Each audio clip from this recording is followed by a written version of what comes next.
Mi mejor amiga exigió el 50% de la venta de mi empresa de 240 millones de pesos por ser mi apoyo emocional, así que le ofrecí exactamente lo que ella me dio, nada.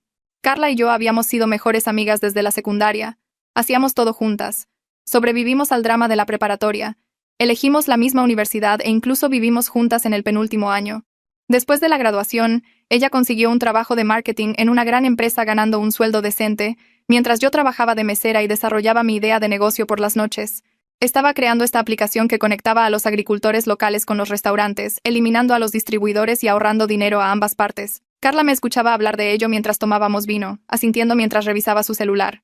Decía que sonaba genial y luego cambiaba el tema a los dramas de su trabajo o al chico con el que estaba saliendo. Pasé 2 años construyendo esta cosa, aprendiendo a programar por mi cuenta con videos de YouTube, llamando a granjas a las 5 de la mañana antes de mi turno de comida, rogando a los restaurantes que probaran la versión beta. Vivía a base de sopa instantánea y huevos, usaba los mismos 3 cambios de ropa y me saltaba cualquier diversión para ahorrar dinero para los costos del servidor. Carla se quejaba de que ahora yo era aburrida y nunca quería salir. Me invitaba a desayunos caros y luego se hacía la sentida cuando yo pedía agua y la entrada más barata. Cuando finalmente lancé la app tenía 12 granjas y 8 restaurantes inscritos. Era pequeño, pero funcionaba. La aplicación empezó a llamar la atención de blogueros de comida locales y un inversionista tecnológico me contactó después de que su esposa vio un artículo. En 6 meses tenía financiamiento y pude dejar de ser mesera. Carla me organizó una cena de felicitación en su casa, hizo un gran brindis sobre lo orgullosa que estaba, publicó fotos en todas partes llamándome su mejor amiga CEO. El negocio explotó después de eso. 200 granjas en 3 estados, grandes cadenas de restaurantes firmando contratos y reportajes en revistas de la industria. Contraté un equipo, conseguí una oficina y empecé a pagarme un salario real. Carla pasaba por la oficina durante sus descansos, diciéndole a todos que ella había estado allí desde el principio, que me había apoyado en todo. Empezó a llamarse a sí misma mi asesora no oficial en redes sociales. Luego llegó la oferta de adquisición. Una gran empresa tecnológica quería comprar la plataforma por 240 millones de pesos. No era dinero para resolverme la vida entera después de pagar a los inversionistas y los impuestos, pero era suficiente para establecerme bien y financiar mi próxima empresa. Se lo conté a Carla en la cena, emocionada de compartir la noticia con mi amiga más antigua. Me felicitó, bebimos champán y todo parecía normal. 2 días después, Carla apareció en mi oficina con un hombre de traje.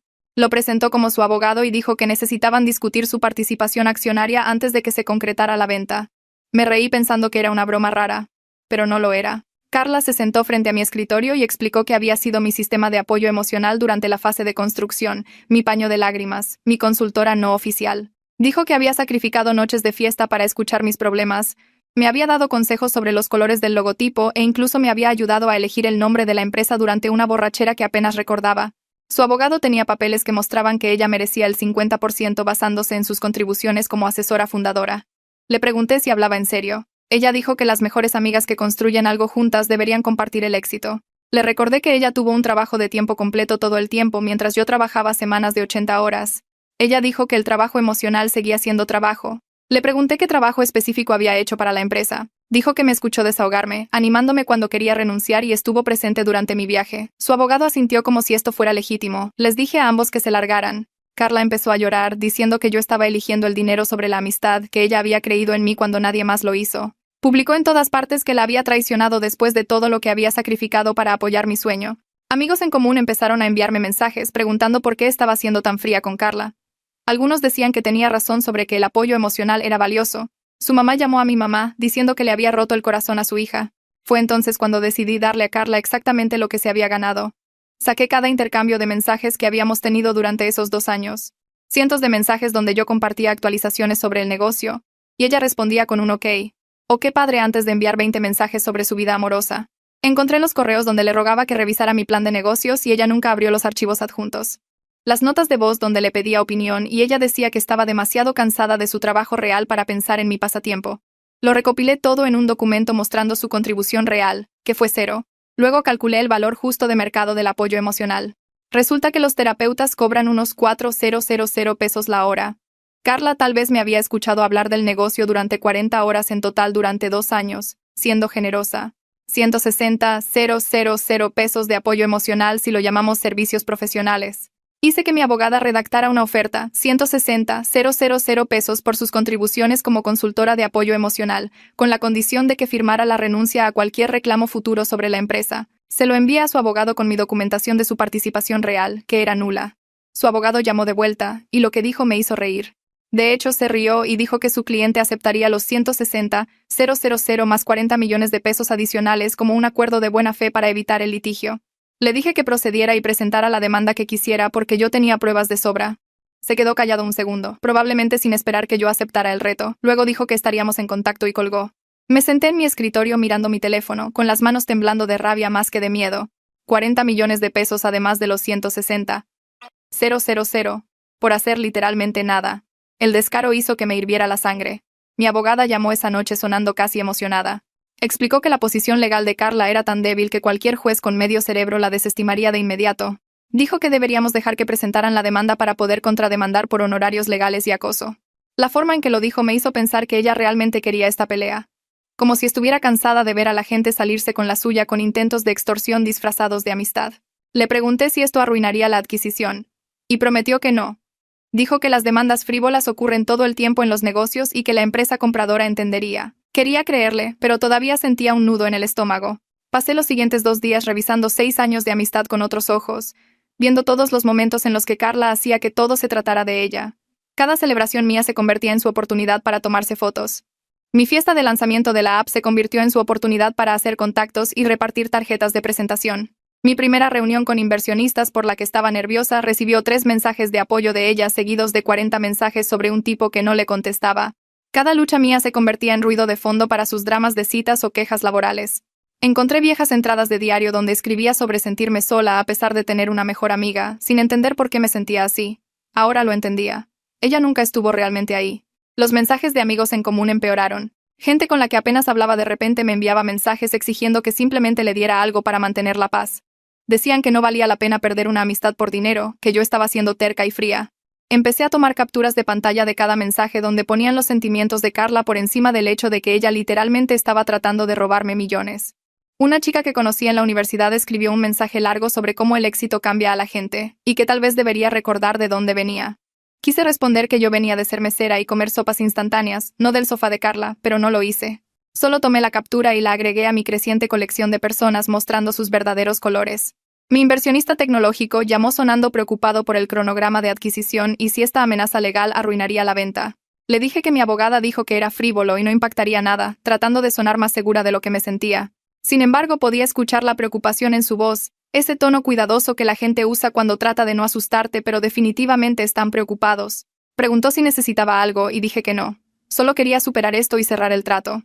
Después de colgar, me senté en mi oficina preguntándome si Carla se daba cuenta de que no solo venía por mí, sino que estaba lastimando potencialmente a mi equipo, a los inversionistas y a todos los que realmente ayudaron a construir esta empresa. Carla publicó una larga historia en Instagram sobre amigas falsas que olvidan de dónde vienen y personas que cambian cuando consiguen dinero. No me nombró, pero era obvio. Todo estaba escrito como si ella fuera una víctima de mi éxito, como si yo la hubiera traicionado al no entregarle la mitad de todo lo que construí. En una hora, docenas de personas que apenas nos conocían a ninguna de las dos estaban comentando su apoyo hacia ella. Emojis de corazón y comentarios sobre cómo ella merecía algo mejor, cómo los verdaderos amigos se mantienen unidos, cómo el dinero revela la verdadera naturaleza de las personas. Vi los comentarios acumularse sintiendo náuseas, viendo lo fácil que era para ella manipular esta historia cuando la mayoría de la gente no sabía la verdad. Quería responder públicamente con tantas ganas. Quería publicar toda mi documentación, cada mensaje ignorado y correo no abierto, cada vez que convirtió mi negocio en ruido de fondo para su vida, pero no lo hice. En cambio, envié mi documentación completa a los 5 amigos en los que realmente confiaba, los que habían estado allí durante los años difíciles y conocían la historia real. Sus respuestas llegaron rápido, sorprendidos y enojados en mi nombre. Una amiga dijo que siempre pensó que Carla era egocéntrica, pero nunca se dio cuenta de lo malo que era. Otra dijo que se sentía tonta por no verlo antes. Leer sus mensajes me hizo sentir menos sola, como si tal vez no estuviera loca por estar enojada por esto. Mi mamá llamó molesta porque la mamá de Carla no dejaba de enviarle mensajes sobre cómo le había roto el corazón a su hija por dinero. Tuve que explicarle a mi mamá la situación real porque la versión de Carla aparentemente era que construimos el negocio juntas como socias iguales. Mi mamá seguía diciendo que no entendía cómo Carla podía afirmar eso cuando tuvo un trabajo de tiempo completo todo el tiempo. Le expliqué sobre el abogado, la demanda del 50% y la contraoferta de acuerdo por 40 millones. Mi mamá se quedó callada y luego dijo que estaba orgullosa de mí por defenderme. Dijo que me crió para ser justa, pero también para no dejarme pisotear, y regalar millones a alguien que no hizo nada no era justo para nadie. Mi abogada envió una respuesta formal al abogado de Carla exponiendo exactamente por qué su cliente no tenía ningún reclamo legal. Incluyó un desglose detallado de mi trabajo en solitario construyendo la empresa, con fechas y documentación, estados de cuenta bancarios mostrando que pagué todos los gastos, registros del servidor mostrando que hice toda la programación, cadenas de correos con restaurantes y granjas que solo tenían mi nombre, registros de calendario de mis semanas de trabajo de 80 horas. Añadió que estábamos preparadas para buscar todos los remedios disponibles si procedían con litigios frívolos, lo que sabía que significaba contrademandar por honorarios legales y acoso. Leer la respuesta me hizo sentir poderosa por primera vez desde que esto comenzó, como si tuviera pruebas de la realidad en lugar de solo la historia inventada de Carla. 3 días después, el abogado de Carla presentó una demanda de todos modos alegando incumplimiento de contrato verbal, enriquecimiento injusto y quantum meruit. Mi abogada tenía razón en que era legalmente débil, pero ver a mi ex mejor amiga demandarme realmente se sintió como recibir un golpe. La notificación llegó por correo electrónico y me senté a leer estas palabras legales que básicamente decían que le había robado, que le debía millones, que nuestra amistad significaba que tenía que compartir todo lo que construí. Mis manos temblaban sosteniendo mi teléfono. Parte de mí seguía pensando que esto no podía ser real, que Carla entraría en razón y lo dejaría. Pero la demanda era real, y ella no se echaba para atrás. El equipo legal de la empresa compradora llamó a la mañana siguiente y pasé 2 horas en una conferencia telefónica explicando toda la situación. Su consejero general seguía preguntando si había algún acuerdo escrito, algún correo donde prometiera acciones, alguna documentación que pudiera dar peso a sus reclamos. Les mostré mi carpeta de pruebas con cientos de mensajes de texto donde ella apenas respondía a las actualizaciones del negocio, correos que nunca abrió, notas de voz donde decía que estaba demasiado cansada para pensar en mi pasatiempo. El abogado principal sonó aliviado al final y me dijo que los mantuviera informados, pero que esto parecía una demanda molesta que no afectaría la adquisición. Aún así, podía escuchar la preocupación debajo de sus palabras, y sabía que estaban preocupados de que las complicaciones descarrilaran su trato de 240 millones. Mi abogada llamó esa tarde para decirme que había presentado nuestra respuesta.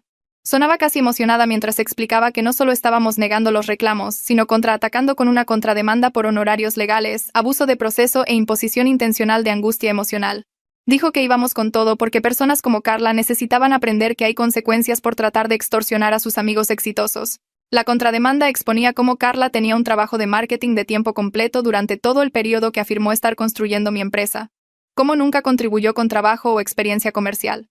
Cómo ahora estaba tratando de extorsionar millones a través de amenazas legales infundadas. Leer el expediente me hizo sentir poderosa y asustada al mismo tiempo, como si estuviera cruzando una línea que no podía descruzar. Pero Carla había cruzado esa línea primero cuando apareció con su abogado exigiendo la mitad de mi empresa. 3 semanas después, me senté en una sala de conferencias para mi deposición con el abogado de Carla, quien me hacía preguntas detalladas sobre cada conversación que habíamos tenido sobre el negocio. Quería saber sobre la noche en que supuestamente me ayudó a elegir el nombre de la empresa, sobre las veces que me había dado consejos sobre marketing o estrategia, sobre su apoyo emocional durante los tiempos difíciles. Respondí honestamente que la mayoría de las conversaciones sobre mi negocio involucraban a mí hablando mientras ella revisaba su teléfono o cambiaba el tema a su vida amorosa. Cuando preguntó sobre consejos específicos que ella había dado, expliqué que ocasionalmente decía que las cosas sonaban cool, pero nunca ofreció aportes comerciales concretos. Vi cambiar su rostro al darse cuenta de que su cliente había mentido sobre su nivel de participación. Sus preguntas se volvieron más cortas y menos seguras a medida que avanzaba la deposición. Al final, solo estaba cumpliendo con el trámite, y pude notar que sabía que estaba representando a alguien que intentaba robarle a su amiga.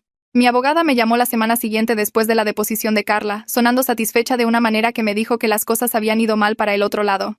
Dijo que Carla no pudo nombrar una sola contribución específica más allá de estar allí y creer en mí cuando la presionaron por ejemplos concretos. Cuando se le preguntó qué producto de trabajo había creado para la empresa, Carla aparentemente dijo que el trabajo emocional era producto de trabajo. Cuando se le preguntó cuántas horas había pasado en tareas comerciales, no pudo dar un número.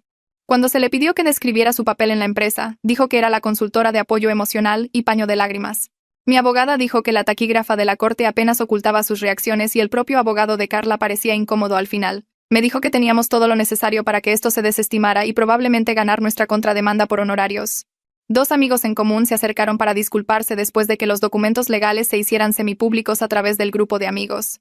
Admitieron que solo habían escuchado la versión de Carla, donde hacía parecer que habíamos construido el negocio juntas como socias, y que yo la había dejado fuera cuando llegó el dinero. Ver los documentos legales reales donde ella afirmaba ser una asesora fundadora a pesar de tener un trabajo de tiempo completo diferente todo el tiempo les hizo darse cuenta de cuánto había mentido.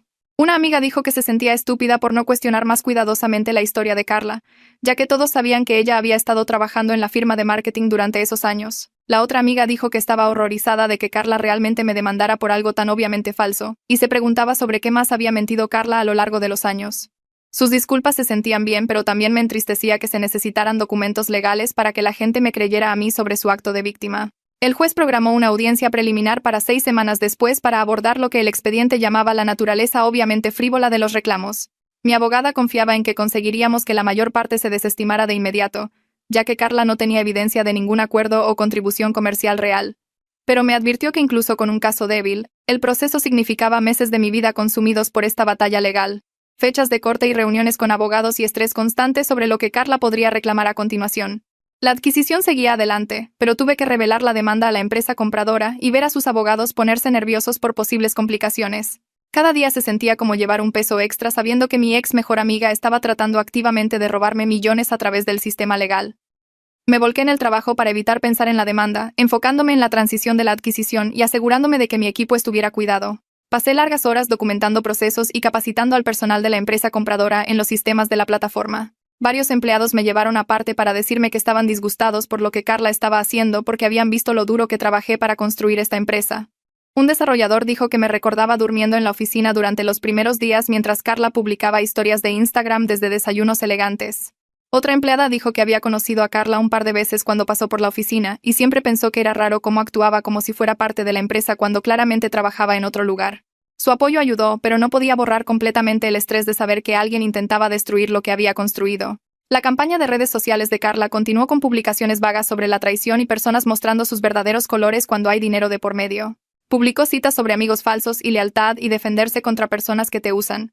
Noté que había perdido algunos seguidores, pero ganó otros que amaban el drama y dejaban comentarios de apoyo sin conocer la situación real. Todo se sentía como si estuviera actuando como víctima para una audiencia, creando una narrativa donde ella era la amiga agraviada en lugar de alguien tratando de robar millones. Parte de mí quería responder y compartir mi lado públicamente, pero mi abogada dijo que eso solo empeoraría las cosas y alimentaría la historia de víctima de Carla. Así que me quedé callada y la vi construir esta narrativa falsa mientras yo tenía documentos legales probando la verdad. Mi abogada descubrió que el abogado de Carla estaba trabajando por contingencia después de investigar un poco su práctica. Eso significaba que solo cobraba si ganaban o llegaban a un acuerdo, usualmente llevándose un tercio de lo que Carla recibiera. Explicó que por eso había presentado la demanda a pesar del caso débil, ya que básicamente estaba apostando a que yo llegaría a un acuerdo para evitar molestias y honorarios legales. Si podía asustarme para pagar incluso unos pocos millones de pesos para que desapareciera, se iría con una buena tajada de dinero por un trabajo mínimo. Mi abogada dijo que este tipo de abogados se aprovechan del deseo de las personas exitosas de evitar el drama y los costos de litigio, pero no íbamos a llegar a un acuerdo porque ceder solo animaría a más personas a intentar extorsionar a sus amigos con demandas falsas. La audiencia preliminar finalmente llegó y me senté en la sala del tribunal viendo al juez leer los expedientes luciendo cada vez más molesto. Le pidió al abogado de Carla que explicara qué producto de trabajo específico o contribución comercial proporcionó su cliente para justificar un reclamo por la mitad de la empresa. La respuesta del abogado fue un sinsentido divagante sobre el trabajo emocional y la amistad y estar presente durante el viaje y cómo las relaciones comerciales modernas incluyen contribuciones no tradicionales. El juez lo interrumpió y pidió ejemplos concretos de trabajo realizado, contratos firmados, decisiones comerciales tomadas o propiedad intelectual creada. El abogado tropezó con un lenguaje más vago sobre sistemas de apoyo y creencia y aliento. Vi la expresión del juez cambiar de molesta a abiertamente escéptica al darse cuenta de que esta demanda era exactamente tan frívola como afirmaba nuestro expediente. La voz del juez cortó el silencio de la sala como un cuchillo. Desestimó primero el reclamo por incumplimiento de contrato, declarando que no había acuerdo escrito y ninguna evidencia de que alguna vez existiera uno. El reclamo de Quantum Meruit fue el siguiente, porque Carla no pudo demostrar ningún servicio real que hubiera proporcionado y que tuviera valor para el negocio. Vi la cara de su abogado palidecer mientras el juez trabajaba en cada reclamo con precisión clínica. Luego vino la parte que hizo que se me cayera el alma a los pies. El reclamo de enriquecimiento injusto procedería porque en esta etapa preliminar el tribunal tenía que asumir que todas las acusaciones de Carla eran verdaderas. Mi abogada me apretó el brazo y susurró que esto era esperado, que lo mataríamos en el juicio sumario. Pero escuchar al juez decir que un reclamo sobrevivía se sintió como perder. Al salir del tribunal después vi a Carla parada cerca de la salida con su abogado. Estaba de espaldas a mí, pero se giró cuando escuchó abrirse la puerta. Nuestros ojos se encontraron por tal vez 2 segundos antes de que ella mirara su teléfono y caminara rápidamente hacia el estacionamiento. Algo en ese momento me golpeó más fuerte que la audiencia misma. Ella realmente creía su propia historia.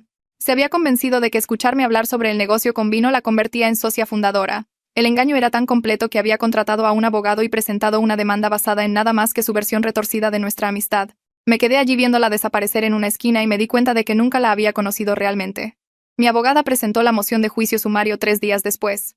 Pasó una tarde entera explicándome la estrategia legal, explicando que incluso si el tribunal aceptaba cada cosa que Carla reclamaba como verdad absoluta, ella todavía no tenía base legal para recuperar nada. El apoyo emocional no crea sociedades comerciales. Escuchar a alguien hablar no te da derecho a sus ganancias. Estar presente durante el viaje de alguien no te da propiedad de su destino.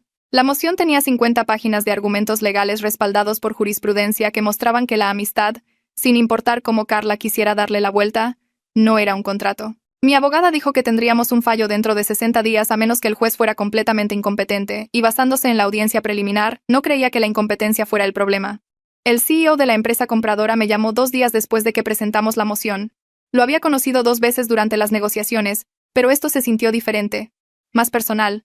Me dijo que no estaba preocupado de que la demanda afectara el trato porque su equipo legal había revisado todo y estaba de acuerdo en que era un disparate. Luego compartió algo que no esperaba. Años atrás, cuando vendió su primera empresa, un amigo de la universidad había tratado de reclamar que merecía acciones porque había dejado que el CEO durmiera en su sofá durante la fase de inicio. El amigo había contratado un abogado y enviado cartas amenazantes sobre cómo había proporcionado vivienda y apoyo emocional durante los días cruciales. El CEO había aprendido por las malas que el éxito saca lo peor de las personas que se sienten con derecho a beneficiarse de tu trabajo sin hacer nada del trabajo ellos mismos. Dijo que verme manejar a Carla con límites claros y documentación le recordaba lo que deseaba haber hecho de manera diferente. Empecé a ver a una terapeuta la semana siguiente. Mi abogada lo había sugerido durante una de nuestras reuniones diciendo que la batalla legal era una cosa, pero procesar el daño emocional era otra cosa completamente diferente. El consultorio de la terapeuta estaba en un edificio en el centro con plantas por todas partes y música suave en la sala de espera. Me senté en su sofá esa primera sesión y traté de explicar cómo me sentía al perder a mi amiga más antigua. Ella escuchó sin interrumpir mientras yo hablaba de todos los recuerdos que habíamos compartido, las bromas internas y las conversaciones nocturnas y años de historia que sentía que significaban algo. Luego me hizo una pregunta que cambió todo. Quería saber si estaba de duelo por la amistad que realmente tenía o por la amistad que creía tener. Me di cuenta de que estaba de duelo por algo que nunca había existido realmente. El abogado de Carla presentó su respuesta a nuestra moción de juicio sumario 6 semanas después. Mi abogada me llamó riendo después de leerla, diciendo que era el escrito legal más poco profesional que había visto en 15 años de práctica. Todo eran argumentos emocionales sobre el valor de la amistad y cómo las relaciones comerciales modernas incluyen contribuciones no tradicionales. De hecho, había escrito un párrafo sobre cómo la sociedad infravalora el trabajo emocional y las contribuciones de las mujeres al éxito masculino, ignorando por completo que yo también soy mujer y que el trabajo emocional todavía no es una base legal para la participación accionaria. Mi abogada dijo que se leía como una entrada de diario en lugar de un argumento legal, lo que probablemente significaba que sabían que estaban perdiendo y no tenían nada más con qué trabajar. 4 de nuestros amigos en común organizaron una cena esa semana y me dijeron específicamente que Carla no estaba invitada. Nos reunimos en un restaurante en el centro y podía sentir la tensión antes de que alguien dijera nada. Se disculparon uno por uno por no ver a través del acto de víctima de Carla de inmediato. Una amiga admitió que se había sentido incómoda con las publicaciones de redes sociales de Carla incluso antes de la demanda, pero no había querido involucrarse. Otra dijo que había estado cuestionando otras cosas sobre su amistad con Carla, recordando momentos en que Carla había hecho que todo se tratara de ella o torcido situaciones para hacerse la víctima. Todos habían recibido mensajes de Carla pidiéndoles que hablaran conmigo, que me convencieran de llegar a un acuerdo, que me recordaran que la amistad debería importar más que el dinero. Sentada allí con estas 4 personas que realmente me habían apoyado, sentí como una prueba de que no había estado loca por defenderme. Mi mamá llamó ese fin de semana con noticias que me hicieron reír a carcajadas. La mamá de Carla finalmente había dejado de enviar mensajes después de que mi mamá le envió copias de los expedientes legales reales. Aparentemente, leer lo que Carla había reclamado en la corte, verlo escrito en lenguaje legal que merecía la mitad de una empresa para la que nunca había trabajado, había sido demasiado incluso para su propia madre. Mi mamá dijo que la mamá de Carla había respondido con un mensaje corto diciendo que no se había dado cuenta del alcance total de lo que Carla estaba reclamando, y que ya no nos contactaría. Incluso la mujer que crió a Carla y presumiblemente quería apoyar a su hija no podía defender exigir la mitad de la empresa de otra persona basándose solo en la amistad. El fallo del juez sobre nuestra moción de juicio sumario llegó 8 semanas después de haberla presentado. Mi abogada me llamó al trabajo y podía escuchar la sonrisa en su voz antes de que dijera nada. Toda la demanda fue desestimada con perjuicio, lo que significaba que Carla no podía volver a presentarla. El juez había escrito en su orden que el apoyo emocional entre amigos, independientemente de cuán valioso pueda ser personalmente, no crea ninguna obligación legal de compartir las ganancias comerciales. Fue más allá y nos otorgó los honorarios de abogados y costos, declarando específicamente que la demanda era frívola y sin mérito.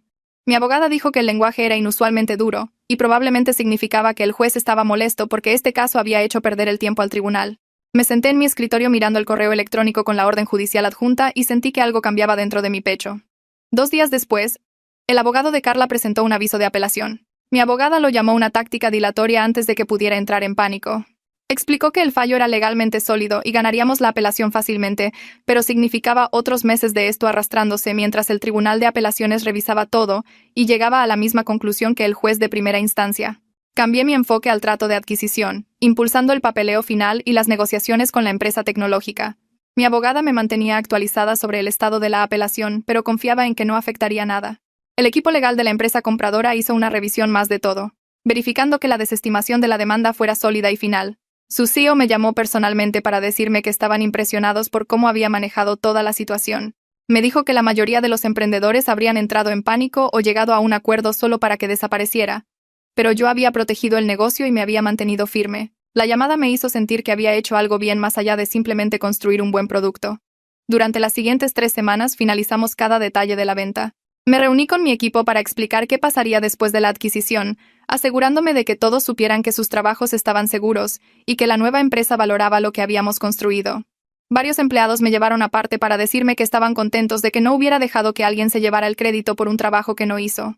Uno de mis desarrolladores me dijo que me había visto programar a las 3 de la mañana durante los primeros días, y sabía exactamente cuánto había sacrificado para construir esto. La venta se cerró un martes por la mañana en una sala de conferencias en el centro. Firmé lo que parecieron 100 páginas mientras abogados de ambos lados presenciaban todo. Cuando terminó, el CEO de la empresa compradora me estrechó la mano y me dio la bienvenida a su junta asesora. Salí de ese edificio sabiendo que tenía 80 millones de pesos en camino después de que se procesaran todos los pagos a inversionistas e impuestos. No era suficiente para retirarse a los 30, pero era dinero real que me había ganado yo misma a través de años de trabajo que nadie más quería hacer. La transferencia bancaria llegó a mi cuenta 3 días después, y me quedé mirando el número en la pantalla de mi teléfono durante 5 minutos seguidos. 80 millones de pesos. Dinero que representaba cada llamada a granjas temprano en la mañana, cada noche aprendiendo a programar, cada presentación a restaurantes, cada turno de mesera donde estaba demasiado cansada para estar de pie. Había construido algo real, y alguien me pagó dinero real por ello, y ni un solo peso pertenecía a nadie que no hubiera trabajado realmente por ello. Mi abogada llamó esa misma tarde con noticias sobre la apelación. Había presentado nuestra moción para desestimarla como frívola y solicitó sanciones adicionales contra Carla por hacer perder el tiempo a todos con litigios sin mérito. Sonaba casi emocionada cuando explicó que estábamos haciendo un ejemplo de este caso porque demasiadas personas piensan que pueden demandar a amigos por reclamos imaginarios sin enfrentar consecuencias. Dijo que el Tribunal de Apelaciones tenía toda nuestra documentación mostrando la completa falta de participación de Carla y que el fallo del juez de primera instancia había sido tan claro que básicamente no había nada que anular. Le pregunté cuánto tardaría el proceso de apelación y estimó tal vez un mes antes de que escucháramos algo. Pasé ese mes organizando mi vida financiera correctamente por primera vez. Me reuní con un asesor financiero. Abrí cuentas de inversión. Pagué la pequeña cantidad de deuda que aún tenía de los primeros días del negocio. Puse dinero aparte para impuestos, establecí cuentas de retiro y realmente empecé a pensar en lo que quería hacer a continuación en lugar de solo sobrevivir día a día. Se sentía extraño tener un respiro después de años de estrés financiero constante.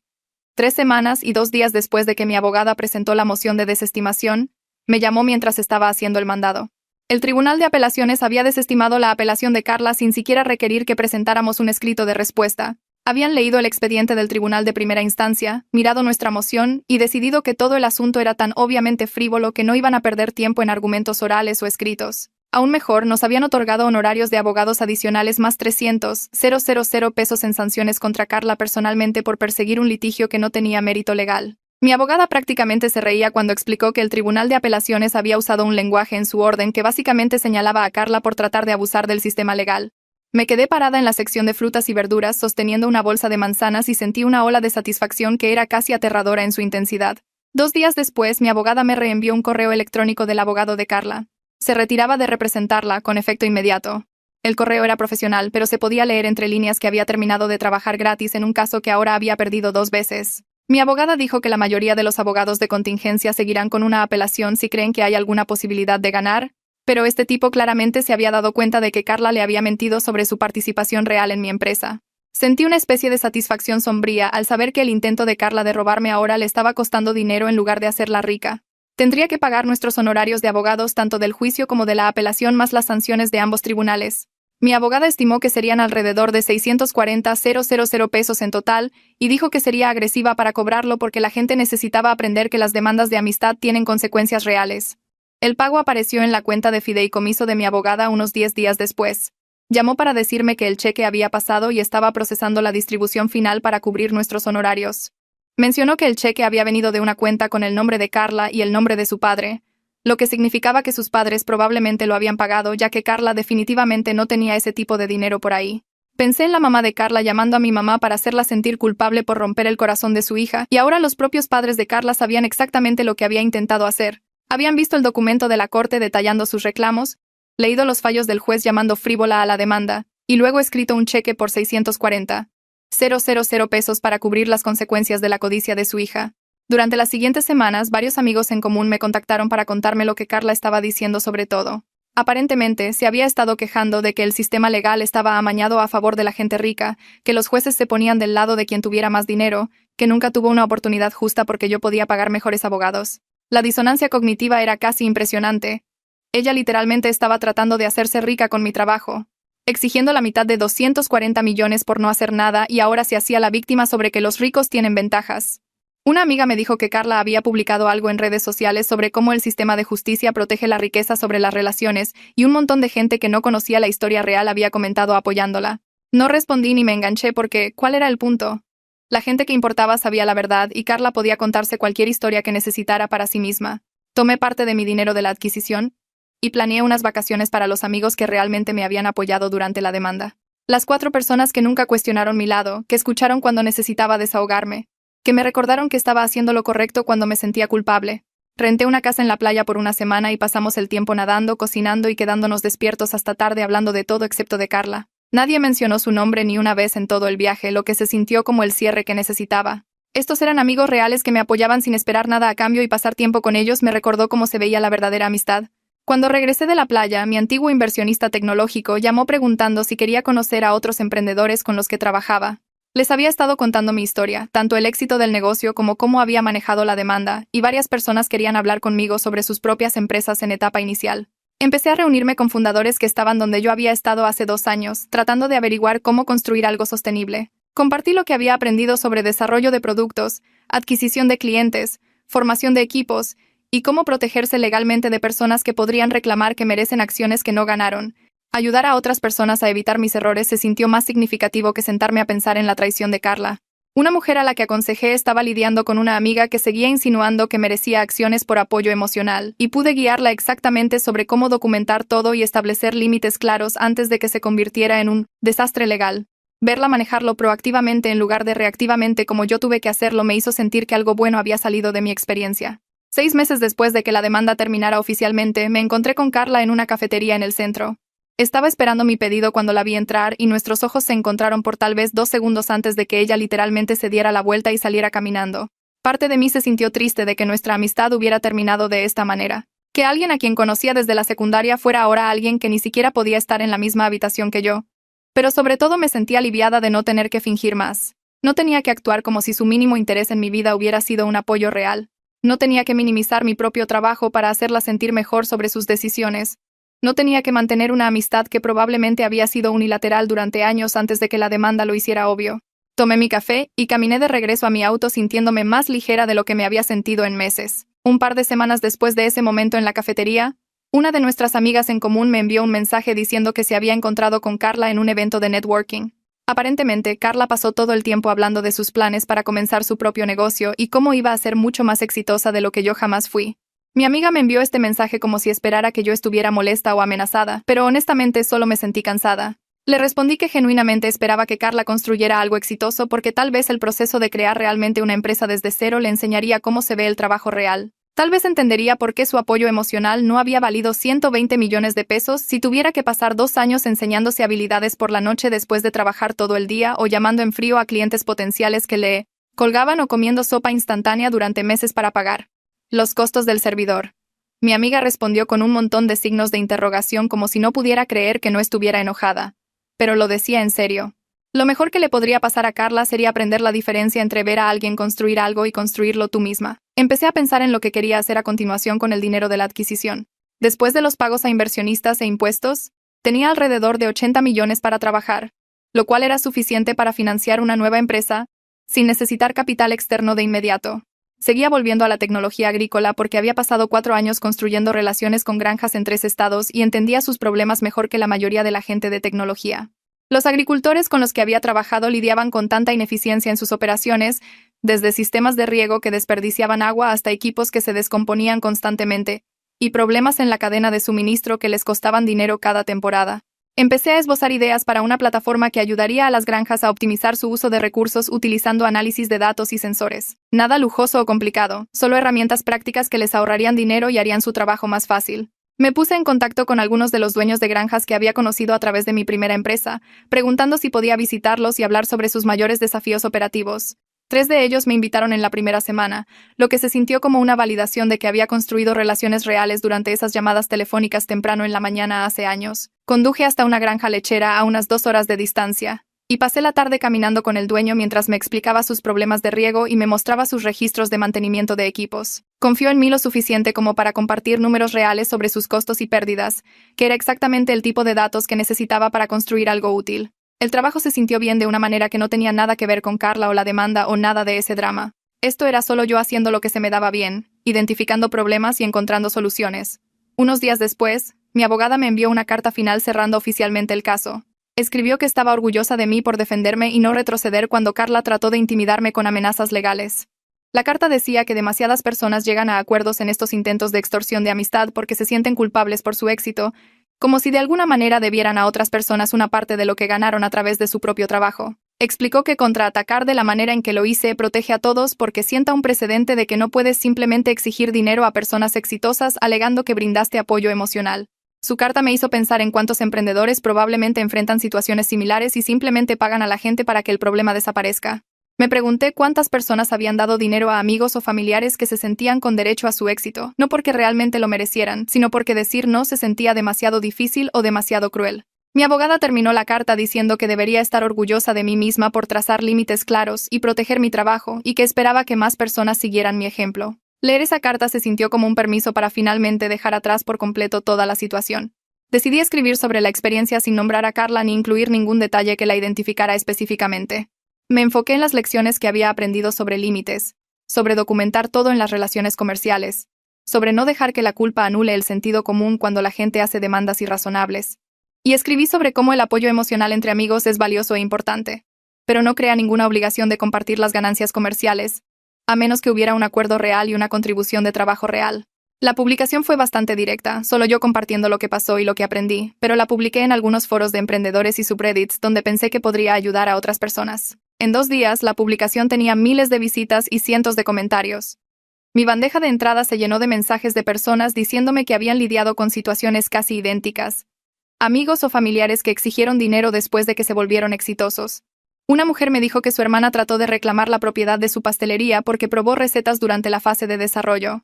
Otra persona dijo que su compañero de cuarto de la universidad exigió acciones en su empresa de software porque les había dejado quejarse sobre problemas de programación con unas cervezas. Las historias eran todas ligeramente diferentes, pero el patrón era exactamente el mismo. Personas que no habían hecho el trabajo real sintiéndose con derecho a las recompensas. Varias personas me agradecieron por escribir sobre ello porque se habían sentido solas al lidiar con estas situaciones y culpables por decir no a las personas que les importaban. Leer todos esos mensajes me hizo darme cuenta de lo común que era este problema y lo poco que la gente hablaba de ello abiertamente.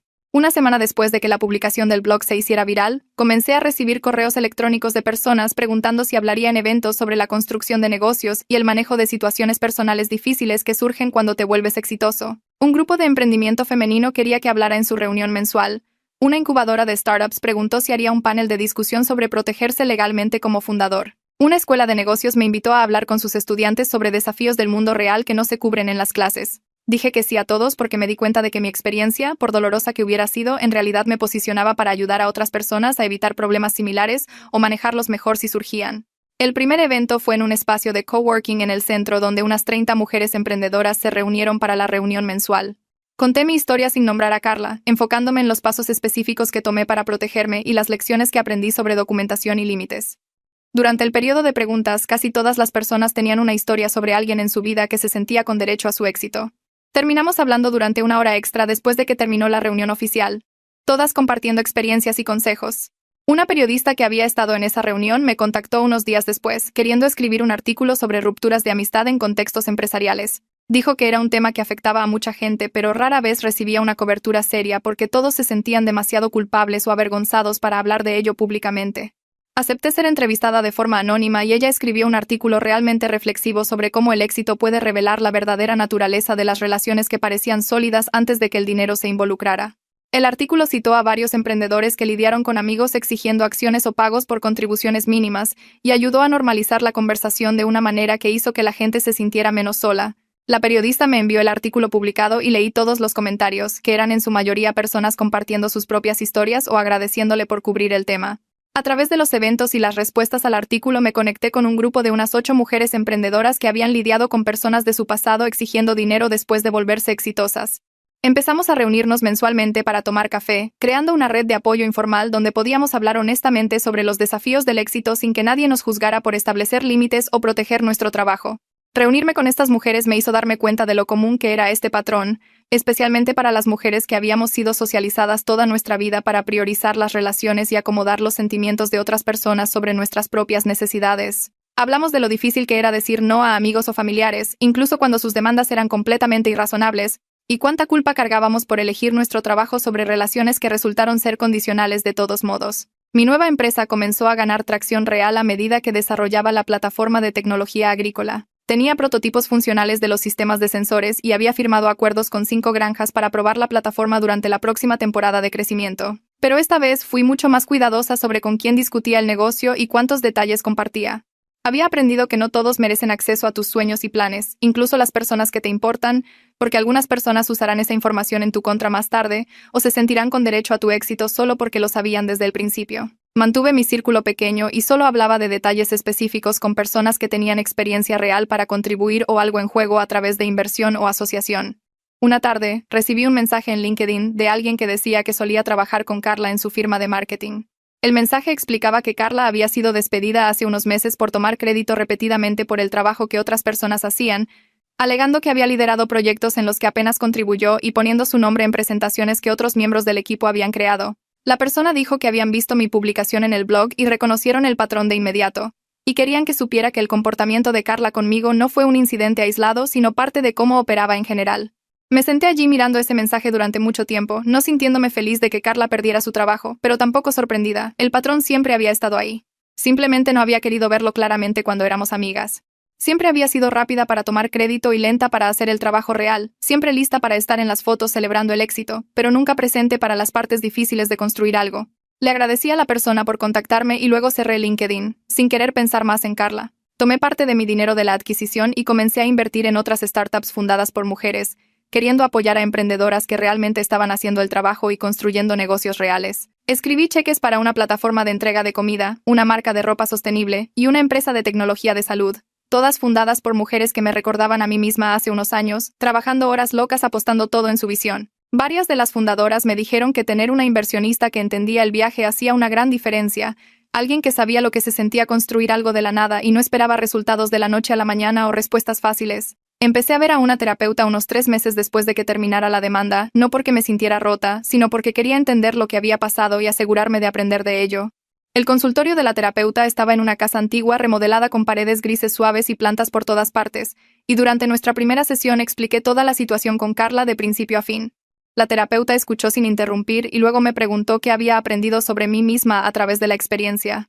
Lo pensé por un minuto antes de responder que había aprendido que podía defenderme incluso cuando me costaba relaciones y eso se sentía como una fortaleza que no sabía que tenía. La terapeuta asintió y dijo que muchas personas luchan toda su vida para establecer límites porque tienen miedo de ser vistas como egoístas o malas. Pasamos las siguientes varias sesiones hablando sobre cómo la demanda, a pesar de ser dolorosa, en realidad me dio claridad sobre quién soy y qué valoro. Aprendí que proteger mi trabajo no se trataba solo de dinero, sino de respetar el esfuerzo y el sacrificio que conllevaba construir algo real.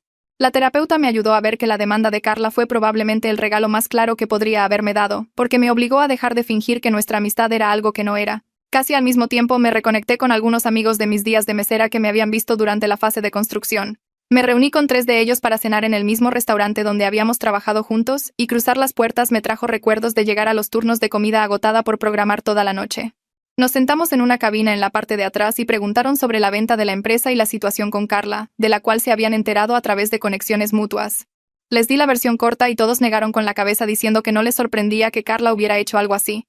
Una de ellas, Sara, Dijo que recordaba cómo solía llevar mi laptop al trabajo y programar durante los periodos lentos mientras Carla venía por aperitivos gratis y se quejaba de su trabajo de oficina. Otro amigo mencionó que siempre habían sabido que tendría éxito porque vieron la dedicación y el sacrificio de primera mano, viéndome trabajar turnos dobles para ahorrar dinero para los costos del servidor y saltarme las bebidas del personal para ir a casa y trabajar en la app. Escuchar su perspectiva me hizo darme cuenta de que las personas que realmente presenciaron mi trabajo nunca cuestionaron lo que había ganado. Solo las personas que vieron el producto terminado pensaron que el éxito llegaba fácil. Un año después de que terminara la demanda, estaba en un lugar completamente diferente mental y emocionalmente. Tenía límites más fuertes con todos en mi vida, no solo sobre negocios, sino sobre mi tiempo y energía en general. Había desarrollado un mejor juicio sobre las personas, aprendiendo a observar lo que hacían en lugar de creer lo que decían. Mi confianza en el manejo de situaciones difíciles había crecido porque había enfrentado el peor escenario de alguien a quien amaba tratando de destruirme. Y había sobrevivido. Miré mi vida y vi que había construido algo real de nuevo con la nueva empresa, pero esta vez estaba rodeada de personas que realmente contribuían en lugar de personas que solo querían asociarse con el éxito. La diferencia era obvia en cada interacción, desde cómo se comunicaba mi equipo hasta cómo los inversionistas se involucraban con el negocio. Empezaba cada día sintiéndome agradecida por la claridad que la demanda me había dado en lugar de amargada por lo que había perdido. Mi nueva empresa levantó una ronda semilla significativa 6 meses después del desarrollo, atrayendo 40 millones de pesos de un grupo de inversionistas que hicieron una investigación seria antes de comprometerse. Durante la reunión final de presentación, uno de los inversionistas principales mencionó que habían investigado la situación de Carla como parte de su verificación de antecedentes sobre mí.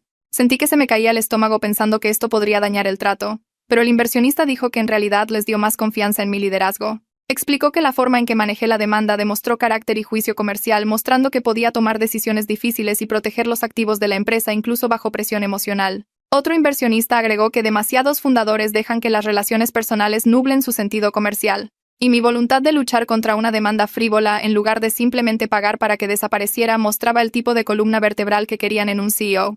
El inversionista principal dijo que habían visto a muchos fundadores exitosos por primera vez que luchaban con su segunda empresa porque se volvían blandos o perdían su filo, pero mi historial mostraba que me estaba volviendo más aguda y enfocada. Cerramos la ronda 2 semanas después, y usé parte del dinero para contratar a mis primeros empleados para la nueva empresa. Fui deliberada al construir una cultura empresarial saludable desde el principio, aprendiendo tanto de los éxitos como de los errores de mi primera empresa. Entrevisté a los candidatos cuidadosamente preguntando sobre su estilo de trabajo y qué tipo de entorno les ayudaba a hacer su mejor trabajo. Contraté a 5 personas en la primera ola, todas experimentadas en tecnología agrícola o desarrollo de software, y me aseguré de que cada persona entendiera exactamente a qué se inscribía. Durante el proceso de oferta, compartí el capital de manera apropiada con las personas que realmente contribuyeron, dando a cada empleado temprano una participación significativa en la empresa basada en su rol e impacto esperado. Configurar la estructura de capital se sintió como reclamar el concepto de la distorsión de Carla, probando que compartir la propiedad tenía sentido cuando las personas realmente construían algo juntas. Mi nuevo equipo comenzó a trabajar en un pequeño espacio de oficina cerca de la universidad, y dentro del primer mes pude notar que teníamos algo especial basado en cómo la gente colaboraba y se empujaba mutuamente para hacer un mejor trabajo. Una tarde tomé un café con una de las amigas en común que se había mantenido neutral durante la demanda y mencionó que Carla se había mudado a una ciudad diferente hace unos 6 meses. La amiga dijo que Carla parecía estar bien basándose en sus redes sociales, trabajando en una nueva empresa y publicando fotos de su departamento y nuevo vecindario. Me sentí genuinamente neutral al escuchar la actualización. Ni feliz, ni triste, ni curiosa por los detalles.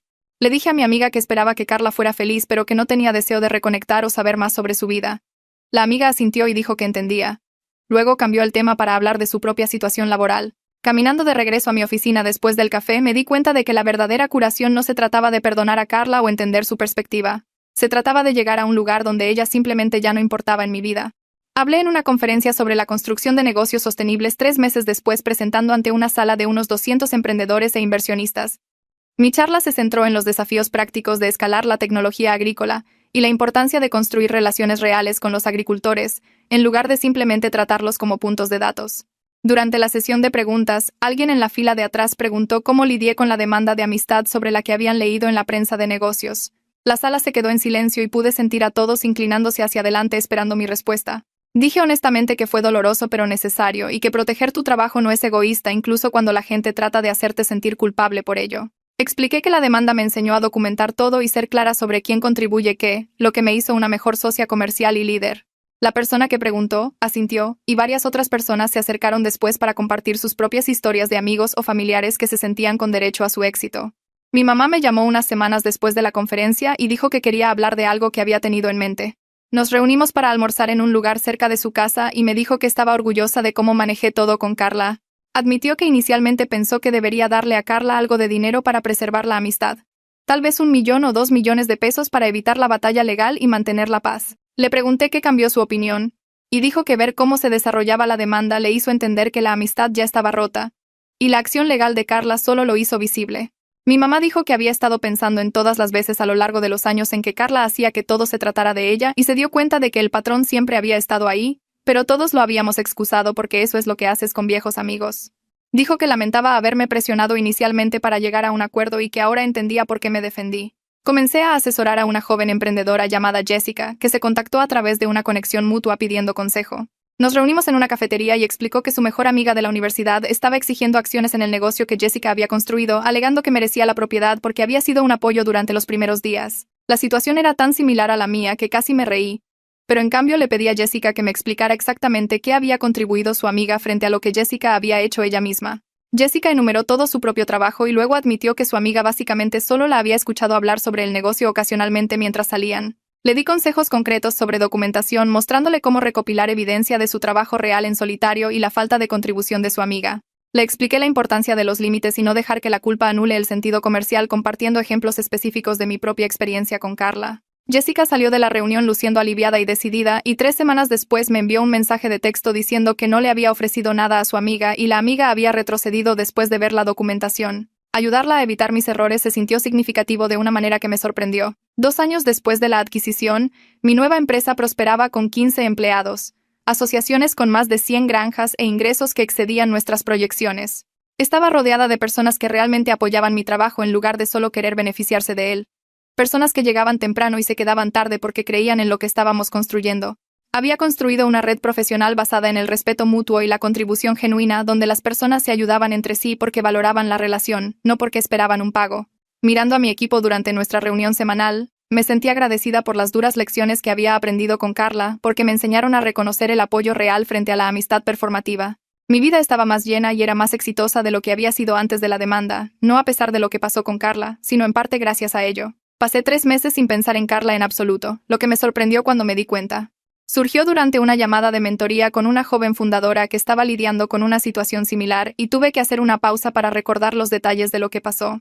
Todo el asunto se sentía como algo que le pasó a una versión diferente de mí, alguien más joven y menos segura de sí misma. Compartí la historia con esta fundadora como una advertencia sobre documentación y límites, usando ejemplos específicos de lo que hice bien y lo que desearía haber hecho de manera diferente. Ella tomó notas y me agradeció por ser honesta sobre cuánto dolió en ese momento, y me di cuenta de que esa era la verdadera curación.